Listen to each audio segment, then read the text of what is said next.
प्रार्थना में पहला लगा रहना चाहिए हमें। सुबह उठते हैं तो दुनिया के बातें में नहीं, दुनिया में नहीं रहना हमें। हालेलुया। सुबह से उठ के मोबाइल नहीं देखना है, प्रार्थना करना जरूरी है, वाक्य वचन पढ़ना जरूरी है। हालेलुया। ये जब आप बातें हम समझ में आता है आपके अंदर कि प्रार्थना जरूरी है, वचन जरूरी है, और हमें हमारी पारिवारिक प्रार्थना भी जरूरी है। हालेलुया। जब हम ये जब बातें हम समझते हैं तो परमेश्वर देखता है आपका जीवन को, परमेश्वर देखता है आपका जीवन को। Hallelujah, hallelujah, hallelujah. पारिवारिक जीवन है ना, इसमें काफी मुझे देख लो सब लोग। हालेलुया। आज कितने लोग चर्च में देखते हैं, मैं कितने चर्च में जाता हूँ, काफी लोग शादी करते हैं, 1 साल के अंदर ही डिवोर्स होता है। शादी करते हैं, झगड़ा, मियाँ बीवी का झगड़ा, शुरुआत में बहुत प्यार करते हैं, बाद में जब आता है तकलीफ तो तकलीफें आते हैं तो कोई स्थिर नहीं रहता है, शादी में आसानी से तोड़ देता है, क्योंकि शैतान को पता है, शैतान को पता होता है इनका वीकनेस क्या है। जब हम प्रार्थना में रहते हैं, पारिवारिक प्रार्थना होना जरूरी है हमारे साथ, हमारा एक हम अकेले में हमारा प्रार्थना होना जरूरी है, और पारिवारिक प्रार्थना भी जरूरी है, और बच्चों के साथ वचन सिखाना जरूरी है उनको। बच्चों को वचन में बढ़ाना जरूरी है। अगर वचन में बच्चों को बढ़ाएंगे नहीं तो दुनिया के सब सारे चीज देंगे तो वो बच्चे कहाँ जाएंगे।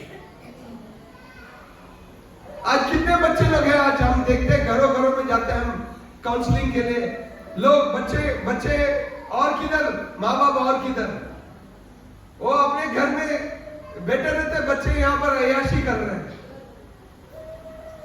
शैतान के साथ घूम रहे हैं, कोई किसी के साथ शादी होता है, किधर और गलत काम करते हैं, गलत चीज करते हैं, गलत काम करते हैं, उनको कोई रोक टोक भी नहीं होता है, क्योंकि जब बच्चे बड़े होते हैं तो उनको इनकार भी कर नहीं सकते हैं, मुश्किल हो जाता है।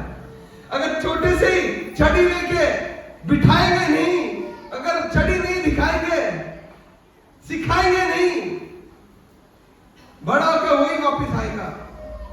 प्यार जो है, गलत जो प्यार सिखाते हैं, मोबाइल लेते हैं। हमारा उधर एक ऐसा हुआ मैंगलोर में, एक बच्चा को मोबाइल, 11 साल का बच्चा है, उसको मोबाइल, उसके माँ बाप ने मोबाइल ले लिया उसके हाथ से। उसने क्या किया पता है, सारे घर में जितने भी सामान था ना सबको तोड़ दिया उसने, टीवी को फोड़ दिया, फ्रिज को फोड़ दिया, कपबोर्ड को फोड़ दिया, अलमीरा को फोड़ दिया, सब तोड़ फोड़ कर दिया, लाखों का जो तार चीज सब नाश कर दिया उसने गुस्से में आके। क्यों? मोबाइल नहीं दिया उसको। आज हमारे परिवार में हम क्या देते हैं बच्चों को? बच्चों को क्या दिखाते हैं? कार्टून दिखाते हैं, कार्टून दे दो, खाना खिलाओ और बच्चा चुप रहेगा, मगर वचन कोई नहीं सुनाता है। वचन पढ़ने के लिए कोई बताता भी नहीं है। हम जाते हैं तो घर में बोलते हैं बच्चा कोई वचन आता है, अरे एक वचन भी नहीं आता उसको, बोलना ही नहीं वचन, क्योंकि घर में वचन नहीं पढ़ते माँ बाप। वो ऊपर अलमारी में होता है बाइबल, अगर अलमारी में बाइबल रखना है तो फिर तुम्हारे घर कैसा होगा फिर?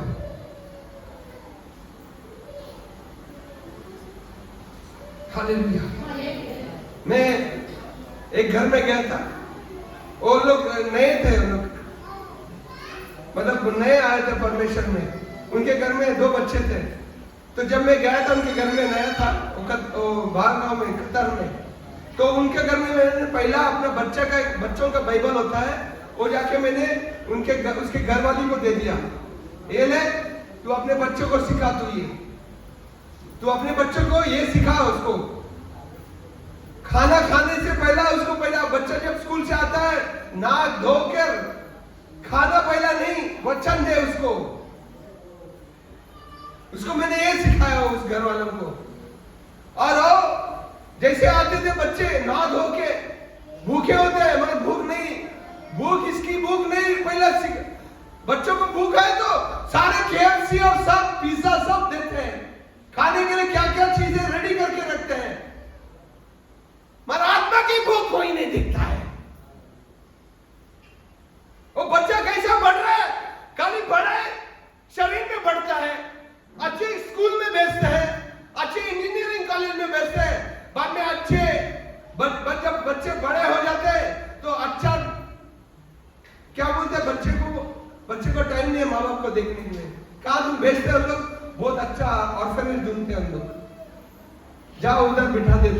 अच्छा पैसा देते हैं उनको, पर मेरे माँ बाप को देख लो, क्योंकि हमारे पास टाइम नहीं है। हमारे पास टाइम नहीं। कितने लोगों के ऑर्फनेज में मैं जाता हूं तो वहां पर माँ बाप रोते हैं, मतलब बच्चा ही नहीं आता मुझे देखने के लिए, क्योंकि बच्चे को अच्छी तरह से तुमने पढ़ाई किया, सब दे दिया, धन दौलत, और दिया क्या उसने वापस में? कुछ नहीं, अंधकार, खोखलापन है, अंधकारी है। अगर हम और हमारा परिवार यहोवा के पीछे नहीं करेगा तो शैतान तुम्हारे पीछे करेगा और तुम्हें कहां लेकर जाएगा? नाश वाली जीवन में, अंधकार वाली जीवन में। कितने लोग आज रो रहे हैं घर में, परिवार लोग रो रहे हैं, मर्द शादी हुआ आदमी दूसरे औरत के साथ घूम रहा है, और बीवी अभी रो रही है, और आता है परमेश्वर के पास आती है, वो बोले मेरे पति का जीवन बदल दे, परमेश्वर पति का जीवन बदल दे, उसका जीवन को सुधार दे, उसको वापस बुला ले।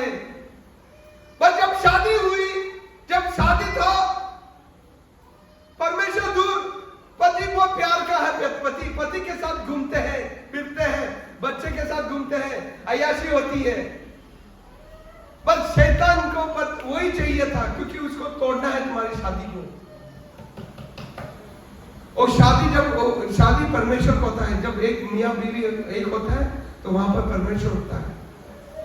अगर आपकी शादी यीशु में जब होता है ना, तो जब अब दो एक हो जाते हैं तो वहां पर कौन होता है? यीशु होता है। हालेलुया। अब जहां पर इकट्ठा होते हैं, कोई भी परमेश्वर के साथ इकट्ठे होते हैं, वहां पर शैतान तो ज्यादा काम करता है उसको तोड़ने के लिए, क्योंकि वो जहां पर इकट्ठापन एकत्र होता है सब, तो वहां पर उसका काम ज्यादा होता है। आज चर्च में भी जब आप इकट्ठे होते हैं तो कोई इसको तोड़ने के लिए वो सारी सामर्थ्य से काम करता है। आपको बोले ये क्या पास्टर क्या है, ये भाई क्या है, ये बहन क्या है, आपका नजर एक दूसरे के ऊपर डालेगा, एक दूसरे के ऊपर डालेगा वो, ये बहन सही नहीं है, ये पास्टर क्यों नहीं इस बहन को सीधा करता है? अरे तू सीधा होना पहला, तेरा दिल सीधा हो, तेरा मन सीधा हो। तू किसके लिए आया? उस बहन और भाई के लिए आया इस चर्च में। इस बहन और भाई के लिए तू चर्च में नहीं आता है, तू यीशु के लिए आता है, क्योंकि उद्धार करने वाला यीशु है जिसने तुम्हें बुलाया है। अगर वो भाई और एक बहन कुछ बोलता है तो तुम डगमगा जाते हो, अरे यार ये ऐसा बोला है, वैसा बोला है, मुझे वो चर्च में जाना ही नहीं है, हो गया उधर, तोड़ दिया उसने तुमको। उसने अपना वो कामयाबी प्राप्त कर लेता है। जहां पर तुम्हें उस भेड़ से अलग करता है ना, वहां पर तुमको अटैक करता है। शेर ऐसे ही करता है। शेर क्या करता है? जब झूठ होती है ना तो उसको मारने नहीं होता है, तो एक को अलग करने के लिए देखता है, एक उस झूठ से अलग करने देखता है, और झूठ से जब अलग होते है तो उसको मारता है। जब आप एक झूठ होकर यहां पर होती है, जब होते हैं तो आपको परमेश्वर का वचन सुनना है, शैतान के वचन को नहीं। शैतान काफी बात करता है, लोगों को आपका दिल को दगमगा करता है, आपको दिल को तोड़ने के लिए देखता है। इसलिए आपका मन को, दिल को स्थिर कर इस कलीसिया में रुककर वचन को सुनकर वचन पर काम करना, वचन पर रहना जरूरी है। Hallelujah, hallelujah. वैसे परिवार में भी यही होता है। आप अपना मियाँ बीवी जो है एक साथ प्रार्थना करना जरूरी है, बच्चे के साथ प्रार्थना करना जरूरी है, वचन सिखाना जरूरी है, तभी वो आपका मान सम्मान करेगा। वो बच्चा बाद में आपको मान सम्मान करने के लिए वो सीखेगा, क्योंकि आप परमेश्वर को मान सम्मान करते हैं। जब आप मान सम्मान करेंगे परमेश्वर का, तो वही मान सम्मान आपके बच्चों में होगा। हालेलुया। तो वो जीवन परमेश्वर का रहेगा, और वो जीवन में परमेश्वर उमड़कर काम करेगा। हालेलुया। आपके द्वारा मैंने ये देखा है, मैंने कहा ना वो घर में मैंने बाइबल लिया था, और छोटे छोटे बच्चे थे, दोपहर के 4 बजे आते थे सुबह जाके स्कूल से, उनको खाना पीना नहीं मिलता था। वचन पहला पढ़ो, माँ धुला के वचन सिखाती थी उनको, फिर खाना देते थे। आज पूरा परिवार परमेश्वर का काम कर रहा है। वो पूरा परिवार बच्चों समेत आज परमेश्वर का वचन सुनाते हैं लोगों को। पूरा परिवार, माँ, बाप, और आज जब उसको तीसरा भी बच्चा हुआ, तीनों बच्चे परमेश्वर के काम कर रहे हैं। जब मैंने वो वचन दे दिया उनके हाथ में, वो काम उसको ग्रहण किया उसने। आज हम सुनाते हैं, सुनते हैं, आप उस पर जब हम ग्रहण करेंगे, उसको ग्रहण करेंगे और उस पर सब जब हम उस पर काम करेंगे, परमेश्वर का काम आपके जीवन में आता है, आपका जीवन में काम करेगा। Hallelujah, hallelujah, hallelujah, hallelujah, hallelujah. तो ये जो हम जो स्टेप लेते हैं ना, वो संभाल के लेना है परमेश्वर में। ऐसे नहीं कि कैसा जो चल रहा है वैसा चल रहा है, दुनिया जैसा चल रही है हम चल रहे हैं, ऐसा नहीं होता है। संभाल के चलते हैं हम किधर जाते नहीं, हम पिक्चर नहीं देखते हैं, हम टीवी खोल के सीरियल नहीं देखते हैं, हमारे पास उसके लिए टाइम ही नहीं है। हमारा आंखें दुनिया के लिए नहीं खोलते, हम टाइम बर्बाद नहीं करते, टाइम को हम इज्जत देते हैं, क्योंकि टाइम में परमेश्वर जो काम हमारे द्वारा करना चाहता है वो टाइम को हम संभालते हैं। ऐसा नहीं आ रहा है टाइम पास करने के लिए कुछ हो गया, टाइम पास कर लो, कुछ जो जिसने कहा बुला लिया वहां चले गपशप लड़ाने के लिए। मोबाइल में फोन करके मैं गपशप किसी के साथ करता ही नहीं। मैं कोई कुछ बोलना है तो भाई कुछ परमेश्वर के बारे में बात करना है, खाली बस उतना ही बात। अरे गहरे के क्या बात है, ये वो इसने कहा, इसने क्या कहा, और ये लेके तुम सुनो और उसके बाद में तुम उसके बारे में कुछ निर्णय ले लो, तुम जैसे तुम परमेश्वर हो गए।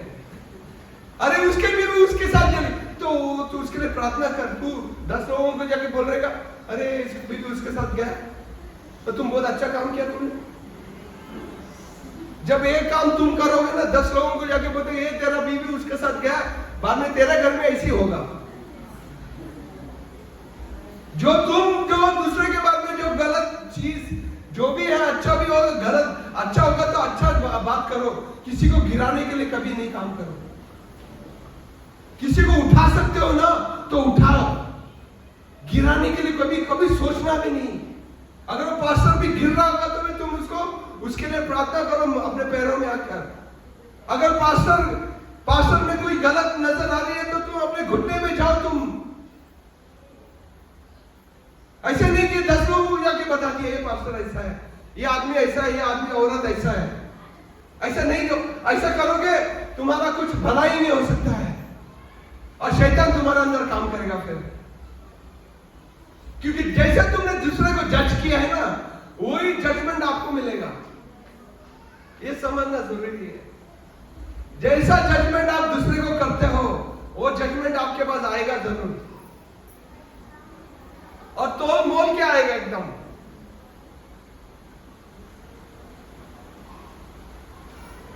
तो हमको हमारा जीवन को संभालना है यीशु में, अब पूरी तरह से पवित्रता में रखना जरूरी है। आंखों को संभाल के रखना है, किधर और सब जगह किधर एक आंखों को खोल के नहीं दिखाना है सबको। कुछ दिखती है तो अच्छा नजर आ रहा है देखने के लिए नहीं।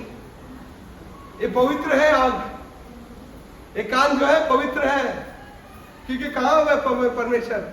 अंदर है। अंदर है कि नहीं? अंदर है परमेश्वर। दूर में और स्वर्ग में नहीं, वहां से देख रहा नहीं, यहां से ही देख रहा है। कितना नजदीक है परमेश्वर, कितना नजदीक है। कितना रहना, आवाज ही नहीं आ रहा है। कितना नजदीक है परमेश्वर? बहुत दूर है? अरे ऊपर है स्वर्ग में।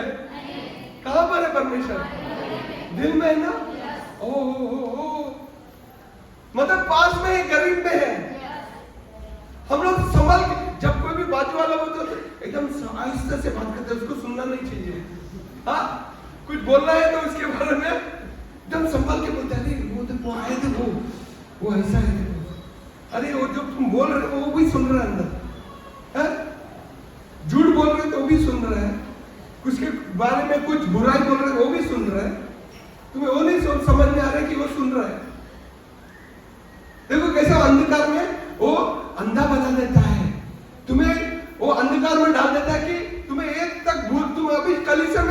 बोले कि परमेश्वर मेरे अंदर है, 5 मिनट के बाद में तुम भूल जाते हो कि वो मेरे साथ है, वो मेरे अंदर है। और मैं क्या बोल रहा हूं वो सुन रहा है, क्या सोच रहा हूं वो समझ रहा है। एक बार मैं एक छोटा सा उदाहरण देता हूं। मैं एक बार होटल में गया था खाने के लिए। मेरे सामने मेरा दोस्त था, वो मुझे लेके गया था ब्रेकफास्ट के लिए। वो ब्रेकफास्ट ले रहा था तो मैं बोला रे इसको पैसा तो वो देने वाला, मैं नहीं। तो वो बोल रहा है तू क्या खाना चाहता है? बोलता है मैं, तू जो कहता है तू खा, ऑर्डर कर, मैं वो खा लूंगा। अरे नहीं तू बोल। बोले नहीं यार तू, क्योंकि मेरे को अंदर से मालूम है कि ये आदमी पैसा देना, मैं क्यों उसको अच्छा कोई महंगा वाला चीज बोलूंगा तो उसको पैसा देना पड़ेगा ना। तो मैंने बोला नहीं, जो तू चाहता है ऑर्डर कर और मैं खा लूंगा। और मेरे अंदर से एक आइटम दिमाग में आया, एक आइटम दिमाग में आ गया मेरा कि मुझे डोसा खाना है। वो डोसा एक अनोखा डोसा था, कोई नहीं खाता हो। अरे सोचा, 5 मिनट के बाद में वो कहता है तू ये क्यों नहीं खाता है? वो क्या चीज था बता? मैंने सोचा ही था, मैंने खाली सोचा था मुझे वो खाना है और उसके मुंह से वही आ गया। उस मेन्यू में 100 आइटम है, मगर वो आइटम जो मैंने सोचा मेरे अंदर उसके मुंह से आई। मतलब वो सोच भी परमेश्वर देता है। ये जो सोच है तुम्हारा वो भी देता है। तुम्हें ये समझना जरूरी है तुम्हें कि परमेश्वर कितना करीब है तुम्हारे साथ। अगर परमेश्वर इतना करीब है तुम्हारे साथ, हो हालेलुया, तुम कभी हार ही नहीं सकते हो, क्योंकि वो परमेश्वर तुम्हारी अच्छाई के लिए सोचता है, तुम्हारा अच्छाई के लिए, तुम्हें ऊपर उठाने के लिए, तुम्हारा जीवन को सफलता में लेकर जाने के लिए, तुम्हें महिमावंत जीवन में लेकर जाने के लिए उसकी सोच वो है तुम्हारे लिए। Hallelujah, hallelujah, hallelujah, thank you Jesus, hallelujah. इसलिए आपका जीवन, आपका परिवार को उस परमेश्वर की ओर लेकर चलना है। आपको उस परमेश्वर के प्यार में रखना जरूरी है। हालेलुया। ये छोटी छोटी सी बात जो है मैं आपको समझा रहा हूँ, क्योंकि ये काम जो मैंने किया है आप भी कर सकते हैं। अगर यीशु आपके साथ है तो वो काम आपके द्वारा करेगा वो जरूर, और आपका जीवन सफलता में रहेंगे। Hallelujah, hallelujah. धन्य देते हैं परमेश्वर को कि परमेश्वर तू मेरे जीवन में काम कर रहा है, मेरे जीवन को बदल रहा है, मेरे परिवार को बदल रहा है, मुझे तेरे करीब लेकर आ रहा है। तू तेरे साथ, तेरे बातों को सुनने के लिए, तेरे वचनों में सुनने के लिए, मेरे बच्चों को आपके जीवन में चला ले परमेश्वर। तेरा जीवन मेरे जीवन में हो परमेश्वर। तेरा जो इच्छा है मेरे जीवन में हो परमेश्वर। ये मांगते हैं हम यीशु नाज़री के नाम से, आमीन, आमीन, आमीन, आमीन।